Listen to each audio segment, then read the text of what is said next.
Alright, I'm going to clean the engine of this Ford Focus using these items here. The carburetor stuff, I'm just trying to get rid of it. I'm going to use it as a grease remover with a towel.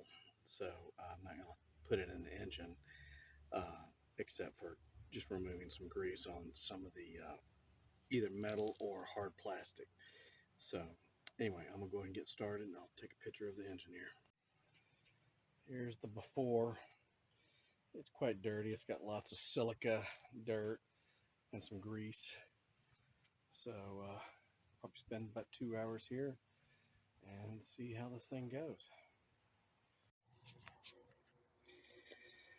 It's amazing what one toothbrush can do to clean an engine. Of course, if you have multiple toothbrushes, I had a collection of them somewhere, but I can't seem to have find the collection. But man, this thing really loosens up a lot of junk. So this is about it cleaned before I get the blower in here. So anyway, it's looking really good, but it's amazing how just one little old toothbrush can clean a dirty engine.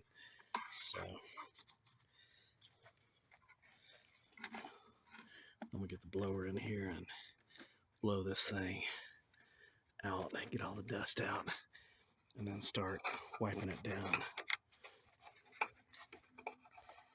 So just about through my first pass. All right, that's close to the end. Used a little bit of that carb cleaner to wipe down the hard plastics. It really looks good. I mean, there's some places that I could maybe use a wire brush right there, but I don't really want to blow all that metal everywhere by cleaning that. But it really looks good. So, and that was done in under an hour. But that blowing really helped after the toothbrush. So hope you enjoyed cleaning your car with some basics.